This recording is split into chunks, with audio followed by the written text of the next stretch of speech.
Here's Edwards with the leg. 40. This is from 45 and it's blocked. Davis goes left. Davis gets a block. Donovan Edwards down the sideline. Gets past Ransom. Lions scoop it up. Chris Davis. Touchdown, Michigan. Brad Haley will score. No flags. The Don.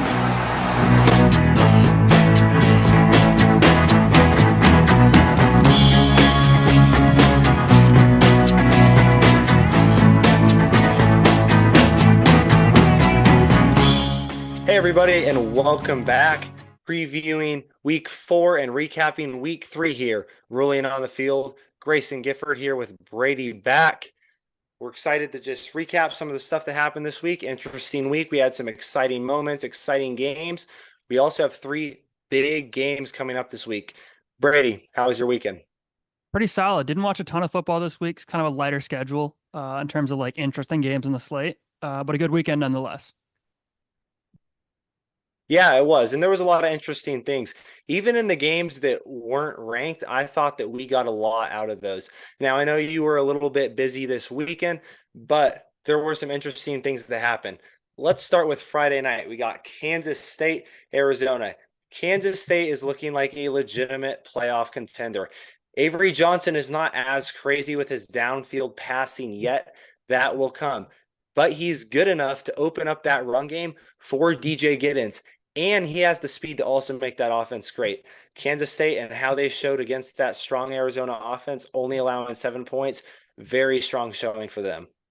Yeah, I think Avery Johnson's kind of showing why Will Howard transferred. I think him entering the transfer portal last year was kind of a surprise. But Johnson's proven to be like the right guy for Kansas State to roll with. You're right, he was, and he was fantastic this weekend. South Carolina. Now, Lenora Sellers got hurt. They still battled in that game. It was an impressive game. They should have won that game. If you watched into that game, there was that should have been pick 6, but it got called back because of the guy that laid out Nussmeier for LSU. So they should have won that game, but I can say this about South Carolina. I'm very impressed with the way that they've improved from over the last 3 years. Coming into this season, they look like a different football team, and their identity and culture is starting to change. Yeah, I think the funniest thing about this game is LSU won, but it doesn't feel like a win for LSU. This feels like another game that Brian Kelly really easily could have lost. And I'm sure if you're an LSU fan, you probably feel like you did lose this one because that defense looked terrible all weekend. It was a tough game to watch if you were an LSU fan, but even as a loss for South Carolina, you have to feel good about the way your team performed last week. Now, Texas, Quinn Ewers goes down. Second quarter, Arch Manning steps in, and it doesn't feel like Texas misses a beat at all. In fact, some could say Texas actually looked better with Arch Manning. Here are some highlights.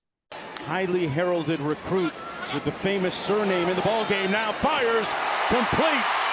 Touchdown, Texas. Hadn't done much on the ground in this game. Oh, look at Arch Manning. Oh, hit him with the 2-step. Arch Manning. Touchdown. On those mean portal streets, Roddy. Yeah, it is. Out of the backfield. Pass complete and room to burn for Bond. Isaiah Bond. Touchdown.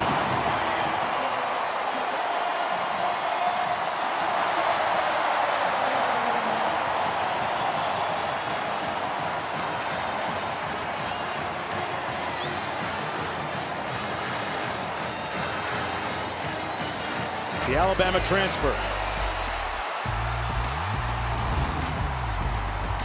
Showed them his shoe bottoms. It was over after that. Had that Julian Alfred speed. That was Olympic gold. There's a lot of coaches that jump in the portal from time to time, too. For much more money. Yes. Manning taking a shot on the post. Room service. Wide open. Wingo. Touchdown. Arch Manning was clocked here at about 21 miles an hour. That is faster than any time that Tyreek Hill has scored this year. That is elite speed. He also has quick decision making. He's very good and accurate down the field in passes, and he looks like the future of Texas football. Yeah, I think the craziest thing about that speed stat is that his last name's Manning. Because I mean, Peyton was maybe the slowest guy to ever step foot on a football field. Eli was no real scrambler. It makes sense 'cause he's Cooper's kid, but that's still an insane stat. It is crazy to think about. If Peyton Manning had ever run that fast, the league would have been completely changed. It would have been a cheat code. Yeah, It's just awesome to see that. yeah. Peyton didn't run as much as he did hobble on the field, but same thing. Florida State, what is happening in that program? 0-3. You start off with a loss against Georgia Tech. You then lose to Boston College, and now you lose to Norvell's previous school, Memphis. What is happening? Yeah, I think the biggest thing for Florida State here is it's making me re-question how good Jordan Travis was. Because obviously they were undefeated last season. They were what 9-10-0 before he got hurt. I thought he was like a Heisman candidate last year. Great college quarterback. This is kind of making me rethink how important he was to that team because this is just embarrassing. I don't think we've ever seen a fall off from a team go undefeated to 0-3. It is the biggest fall off since Trevor Lawrence to DJ Uiagalelei at Clemson. And now it's Jordan Travis to DJ Uiagalelei at Florida State. He is not the right quarterback. I'm just amazed that he was that highly rated of a recruit. Now that always happens, but man, what a fall off for that team. What a fall off for that quarterback. And this Florida State program is not looking good right now. Yeah, I mean, if you're a Florida State fan, your life's got to be hell right now because you spent all offseason trying to defend the fact that you got your ass kicked in the Georgia game. Granted, they had so many guys sit out, didn't have a quarterback, whatever, didn't matter. Sure. You can't start this year 0-3 after you spent all last year talking about how you deserve to be in the playoff. Like that's terrible. It's a really bad look, and I think everybody can agree with that. Now to Oregon. Oregon is back. Oregon is good again. Thank God. They were my pick to win the Big Ten this year. They were my pick to win the national championship this year. What did you think of their performance this week? They looked good. Dylan Gabriel looked good. Evan Stewart looked good. Terrence Ferguson, the run game, everything came together for the first time. What did you think? Yeah, and this might just be how bad Michigan looks this year. This is the first time I've thought Oregon's going to come in and beat Michigan this season. I still don't think they're better than Ohio State. I think that'll be a game Ohio State wins by maybe a field goal or a touchdown. This is the first time they've looked like kind of what they've been hyped up to be this offseason. Look, I don't think Oregon is the most talented team in the Big Ten. It's very clear after watching Ohio State play that Ohio State is years beyond any other team in this conference right now. However, I think that the way Oregon's schedule is set up and who they play as well as where they play. They play that Ohio State game in Eugene, night game at home. I think that could be the difference in that game and the reason that Oregon will win the Big Ten this year. They are not the most talented team. But I'm excited for them to be back and see how they're able to play when everything comes together. And it makes me excited to watch the rest of their season. Yeah. Like I said, Oregon is a team that's going to be really good on paper every year. They're going to be awesome on offense. They've never won a national championship. It's an insane thing to think about because my whole lifetime, Oregon's been incredible, like always right there. And I don't know if Dylan Gabriel's the guy that can get them over that hump, but it'll be fun to see. Yeah, it absolutely will. Now, Alabama. Alabama struggled the week before. They had USF 2 years in a row that they felt like a team that struggled against a weak USF team, but they walk into Camp Randall this week. Absolutely blow out Wisconsin. We had them covering a 16-point spread, and they did nothing less. Yeah, I think a lot of people, like myself included, thought this Alabama-Wisconsin game would be fun. Obviously, two great programs.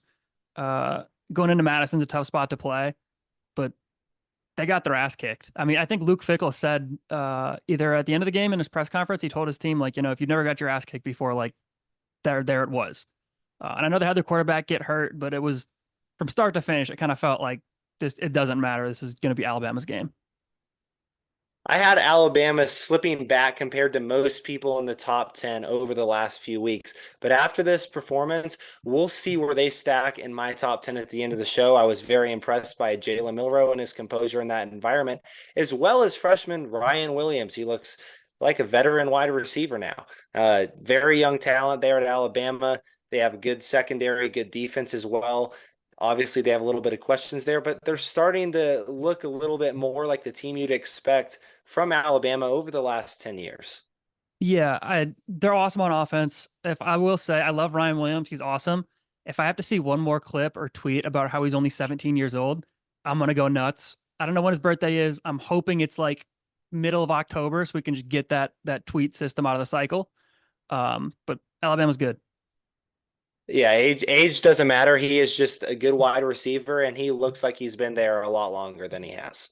That's Yep. all I have to say about it. Now, Georgia almost loses 22-point favorite in Kentucky this last week. 13-12 came down to the last play of the game. Don't know if you were able to catch that. If you did, what did you think? This isn't one that I watched because I think Kentucky's generally an uninteresting football team. I thought Georgia would beat them by like 20. It's one that I kind of kept checking the score, and I'm like, huh. And it's like a 3-4 point game, and I'm like, I go do something else, and I check the score again, and I'm like, huh. Kentucky's kind of like, I don't. It's not one that I watched, so I can't say much about it. But it's one that shocked me nonetheless. Regardless of how this game went, Georgia is still one of, if not the best team in the country. Now, that being said, we'll talk about it in a little bit. I do not have them at number one again this week. I do have another team in the SEC. I'm pretty sure everybody knows who that is. We will get into it in a minute. Let's get into games of the week upcoming this week. You start us off with that. Yeah, I think there's probably 3 games on everybody's slate that you're looking at as like the 3 marquee games this week. Michigan, USC, of course. USC's first real Big Ten challenge. Regardless of how bad Michigan's looked so far this year, they're still playing at the big house. And Michigan still has a top 5 defense in the country, I'd say. Utah, Oklahoma State's the other one on this slate. I think this is probably your Big Ten championship or Big 12 championship preview. Oklahoma State squeaked one out against Arkansas a few weeks ago, and Utah's looked awesome. I think Cam Rising is in his 15th year now, so that's pretty cool for him. They're still playing well. And Tennessee, Oklahoma is the last one on the slate. First real big test for Nico, but I still think it's going to be an awesome game, and I still think Tennessee is going to come out of this one. Yep, same games I have here. Michigan, USC. Now for Lincoln Riley and USC, this is the game where USC proves that they belong in the Big Ten. Even in a down year for Michigan, it is going to be an offense versus defense kind of game. The strength of USC's offense facing the elite caliber Michigan defense. Not a lot of, strength on the opposite sides of the ball for either team, but are they physical enough to be a strong defensive core for Michigan? And are we going to see Miller Moss play his best football like we did in his bowl game last year for Michigan? Now, Davis Warren is no longer the starting quarterback for the Wolverines. Finally, Alex Orji gets his opportunity for Michigan. What needs to happen for Alex Orji to be successful? Well, that will require throwing the ball downfield, and it needs more repetition. We've seen him get in the games and struggle making those easy, simple throws. But to be fair, he hasn't been in the game at all. They throw him in 1-2 plays, and it's usually just a run package, and he fails to make the one throw he does every 2 weeks. That's not the right situation for him to succeed in. I think, in my opinion, he needs to go out, and at least on that first drive, there needs to be 5 passes of at least 10 yards or more. 5 pass attempts of at least 10 yards or more just to gain confidence, because the only way that Michigan's going to be able to start opening up this run game against better teams is by Alex Orji being able to make this a dual threat offense. Like I said, with Davis Warren, but there's a lot more potential with Alex Orji. Let's get out of this game. Next game, Utah, Oklahoma State, like you said, it could be a Big 12 championship preview. We have expectations. A lot of people do for Kansas State or for Utah to be Big 12 champions. I have them playing Kansas State in the Big 12 championship. Can they walk in the Stillwater and prove that they are that good of a team still? Cam Rising is back after an injury last week that sidelined him for the Utah State game. And one of the interesting facts about this I was looking at, I don't know if you saw it, but Bowman and Rising combined, their age is 49 years old. To put that in perspective, there was an NFL game this week where the 2 quarterbacks' ages was 43, I believe. Yeah, this game's the get a job bowl. I think they're both in their 7th or 8th season of college football. It's insane that that's even allowed. The loser of this game should have to walk away from football right now and go start selling insurance or used cars. There's nothing much else to say about that game. It's going to be an interesting one in Stillwater. I'm looking forward to watching it. Biggest game of the week, hands down. We have Tennessee walking into Norman to play Oklahoma. Jackson Arnold, is he the guy? Can Oklahoma solidify themselves as a top team for the first time since they were under Lincoln Riley's coaching? Brent Venables, I think he's confident. He's bringing the right tools to his team. Jackson Arnold, so far this season, hasn't looked good. He's their leading passer. He's their leading rusher. I think Oklahoma could be a serious threat to Tennessee. That spread right now is 7.5. Right now, we'll talk about it. I expect Oklahoma to cover that spread. They won't win this game, but they will make this a lot more interesting than people think with how good Tennessee has looked. Yeah, Oklahoma, since Lincoln Riley left, to me has kind of felt blah. I know Venables, great defensive coordinator at Clemson. I've never been convinced of a Brent Venables team in Oklahoma that they're going to be really anything other than 8-9 win team. So this will be an interesting one. For Tennessee, Dylan Sampson and Nico Yamaliava. Those are two big weapons that Tennessee will actually be having to utilize against a strong core team, strong core defense for the first time this season. We've seen their highlights. We've seen their stats. They are both top of the line players in the SEC, but how can they stack up against a real team in their first test of the season? Yeah, and I think for Tennessee, I want Tennessee to win this one, but it'd be hilarious if they came out and laid an egg here after looking like the biggest jerks of all time last week against Kent State, up by like 1 million, and they come out and onside kick it. Obviously, I want Tennessee to win this game. I think Nico rocks. I think it'd be very funny if they came out and laid a goose egg, though. All right, let's predict our Power 4 conference winners after week 3. Who do you have winning the SEC right now, Brady? SEC, I said Tennessee. Obviously, I just talked about them losing this week. I don't think they will. If you look at their schedule, their biggest real test after this Oklahoma game, which I don't know how much of a test it is going to be at Georgia, I think week 8 or 9. Outside of that, they don't really have any difficult road games. Their home games aren't that insane in the SEC. And they look like a juggernaut. I think it's Tennessee. For me, I have Texas. Now, Texas, I said the really only game that I think they're going to struggle with down the road was going to be Georgia, but I thought they were going to win that game. Now I definitely think that they're going to win that game. They also have Tennessee on their schedule, and they also have Alabama. Now Alabama looks like a little bit more of a threat now with how well they played, but that game, again, is in Austin this year. I still think that Texas is going to run through this conference, and they are going to win it at the end of the year and be the number 1 team in the country. Totally could happen. Who do you have winning the Big Ten this year? As much as it pains me to say it, with the big block M sitting here behind me, I think Ohio State's the best team in the Big Ten, maybe the country. I've said it a million times on here, $20 million roster.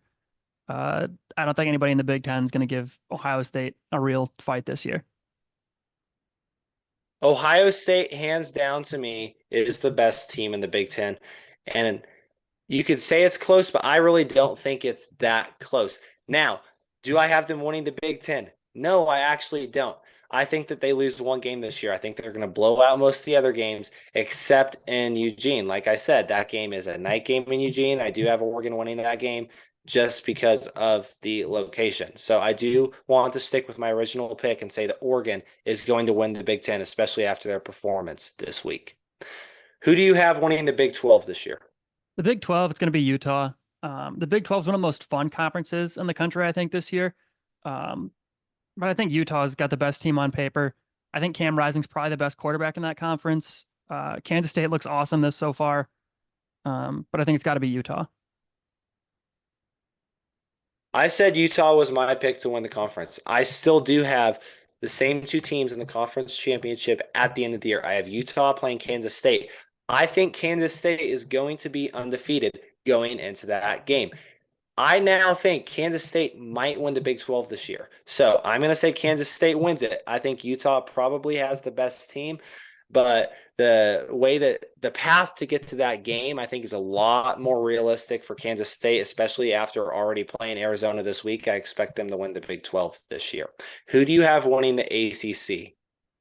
This is an interesting one here. I've got two teams written down. One of them is probably like the safer bet if you're going to place a wager on it. Miami, obviously Cam Ward looked awesome. They really haven't struggled a ton all year. I mean, Miami is probably the best team on paper in that conference. I also think Boston College could low-key sneak in there. I know they lost this past weekend against Missouri. I think they're going to go in and beat Michigan State this weekend. Thomas Castellanos is maybe the most fun quarterback in that conference outside of Cam Ward. Obviously, we saw what they did to Florida State. I don't know how much stock you put in that because Florida State's garbage this year. But I think Boston College is definitely a team to keep an eye on. I originally said that I had Louisville winning the conference. It was a bold pick this year because I thought Miami would not be able to live up to their hype, their expectations. They've proven that for many years, but this team looks different. I do have Miami winning the ACC. I don't know if I just said the Big 12. I said that Miami was not going to be that team. I think they are going to win the ACC this year. Now, interesting to your point, I think Boston College has really shown up this year. That team is something to watch. Thomas Castellanos has looked better, and even in the best game, the biggest game of the year, even after throwing 2 picks, he threw 3 touchdowns as well in that Missouri game. That was good to see from a Boston College team that really in our lifetime, we haven't seen a lot of success from that program. I think that, Boston College could compete with it, but like I said, I think Louisville could also be in contention. There's 3 teams that I see with a clear possibility to win that conference. It's more interesting than it has been in years prior. Yeah, I think Boston College is, like you said, they've been kind of terrible our whole lifetime. College football is more fun when Boston College is good. Obviously, Northeast college football is not huge up there. And I think, especially for a Boston College fan, the last 3-4 years of Phil Jerkovich, you got probably thinking every year, thinking, oh, he's going to make the jump this year. Obviously, he never did. I think it's got to be fun to see Castellanos do what he does in and outside the pocket. 100%. And it's something that I'm excited to see from that program. Let's finish off this episode with our top 10 of the week. Who do you have at number 1? Georgia. I think obviously they looked bad against Kentucky for 3 quarters there. I still think their defense is incredible, and Carson Beck's probably the best quarterback in the country, not named Quinn Ewers or Nico. At number 1 for me, I have Texas. They, to me, look like the best team in the country, and I think a lot of people think that now. Georgia didn't lose. I get that, but I just think the quality of the team and what we've seen so far this year, as well as the big win against Michigan, puts Texas at 1 for me. Who do you have at 2? I've got Texas at 2. Quinn Ewers looks awesome. Obviously, they dismantled Michigan. I don't think they're going to lose a non-conference game all year. I have Georgia bouncing back 2 spots this week at number 2. I have Ohio State coming in. I do think that they look like one of the best teams in the country. They look like the best team in the Big Ten right now. I think that them and Texas are my 2 clear front runners to be the top team in the country right now. Who do you have at number 3? I've got Ohio State, like I said. Same thing you just said. I just think Texas and Georgia looked a little bit better through 3 weeks than Ohio State has. Like I said, I have Georgia coming in at number 3. Carson Beck, still a great player. That's still a great team. Malachi Starks, a lot of depth there. I think that Georgia is still, at the end of the year, could be one of the best teams. I think that they have one of the toughest schedules as well. That's going to bite them a little bit. So we are going to see their rank drop throughout the year because I expect them to lose a game, maybe 2, especially if they play the way they did this last weekend. That was ugly, but still a top 3 team for me. Who do you have at number 4? I've got Tennessee. Obviously, 67 or whatever points it was against Kent State's not a crazy feat. They still look like a juggernaut on offense. And I promise I'm going to learn how to say Nico's last name some point this season. Nico Yamaliava. I think that's how you say it. Yeah, something like that. I have Tennessee at number 4 as well. That team looks legit. As much as I want to talk about them this season and that game they have coming up, my apologies. Their recruiting is about to take off. I don't know if you've kind of been following recruiting news. They have a whole lot of stuff going on with NIL there. They even have a talent fee added on the tickets now. There's a lot of money being poured into that school. Expect them to continue being a powerhouse this year, years to come. Yeah. Who do you have at number 5? I've got Ole Miss. I'm a Lane Kiffin guy. I still don't think they go in and beat Georgia at the end of the season, but I think Ole Miss is probably the fifth best team in the country right now.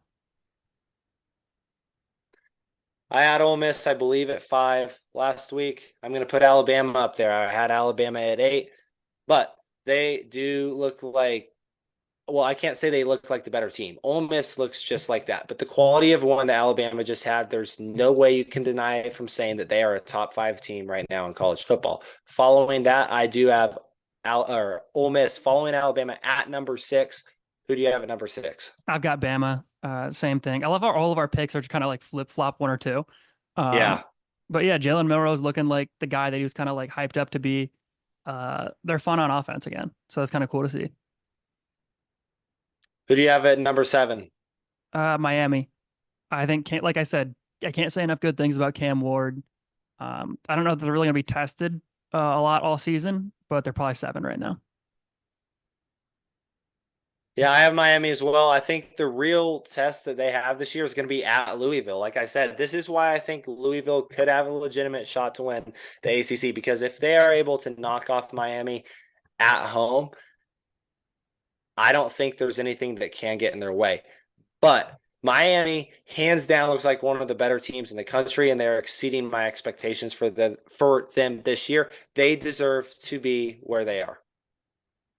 Who Totally do you agree. have number 8? I've got Missouri at 8. Obviously, a big win against Boston College this weekend. I still don't think their defense is very good. They looked fine on offense again. I have Oregon at number 8. I had them dropping out of my top 10 last week. The reason I don't have Missouri there is I thought they looked a little bit lackluster from what most people expected from them against Boston College. That defense is not as legit as you would love to think. They have a big gap in that defensive line, though they still have Brady Cook, Luther Burden. It's a good offense. I think Oregon steps into that spot after really showing that they do belong and that they are the team we all thought they were at the beginning of the year. Big win for them against Oregon State in the Civil War this last week. They deserve to be number 8. Who do you have at number 9? Yeah, I got Oregon at 9. Dylan Gabriel looks good. I don't think they're better than Ohio State. They're probably better than the other teams in the Big Ten right now. Number 9, I have Kansas State. Kansas State has looked the part so far this season. Big win against Arizona. That is a good offense that they just faced. Defense looked great this week. I'm just excited to watch this Kansas State team. Like I said, I do think right now that they could win the Big 12. I predict them to make the college football playoff. Good things out of that program. Avery Johnson, DJ Giddens, they look like one of the better teams in the country, so they deserve to be at number 9. Who do you have at number 10 to close it off? Yeah, 10, I've got Utah. They jumped Penn State this week for me. I just don't think Penn State's that good. I think Utah looks awesome. It's a tough place to play. I don't think they're going to lose at home this year. And Cam Rising's been there for a million years. So I have Missouri at number 10. Look, I think they kind of stay exactly where they were last week. They don't jump up after that top 25 win, but they are still one of the best teams in the country. You could make an argument for either Utah or Penn State to be there. To be quite frank, we just have to see Utah play like the Big 12 championship favorites that they are to be in that spot. Right now, it looks like Kansas State, which is why I have Kansas State up there. You know, Penn State, I don't think that they deserve to be up there right now. They have to prove to us that, you know, they're going to play like the team we expected them to be. Drew Aller has to be consistent throughout the year. Their big test will tell a lot about that team going forward. They have that Ohio State game that is at home. So that could be a deciding factor in how their ranking progresses throughout the year, but they need some big wins and some statement wins to make their ranking go up. yeah, real quick aside about Penn State, I just thought about how lame is it that their protected rivalry is Michigan State? That they're going to play Michigan State every year on that Friday before Thanksgiving, or the Black Friday, I think, after Thanksgiving. I was thinking about their schedule, and that it's insane to me. I don't know if you feel the same way, but that's just crazy that they're trying to make that like the marquee rivalry behind Ohio State and Michigan. No, I think it's interesting because, I mean, Penn State, Michigan State's always been the game you see at the end of the year, but it always feels like whenever they play, their hearts are on Michigan and Ohio State, and they can never beat the Big Two. They feel like they feel pressure when Michigan or Ohio State plays them. I can't say we right now because obviously it's a neutral podcast. But honestly, that's a very good take. I don't understand it. Their schedule's a little bit weak this year. It hasn't always been in the past, but you know, interesting stuff. Yeah. Weird decision from the Big Ten. Yeah. All right. Anyway, guys, just wanted to let you know before we close it out, just remember to like and subscribe to our YouTube channel. Give us a follow on Instagram at Ruling on the Field. YouTube is Ruling on the Field Show. We also have an exciting collab coming to you in the next few weeks. We'll be getting back to that and talking a little bit more about it on our next episode. So everybody, have a good week. Let's get ready for another great week of college football. Let's do it. Go Blue.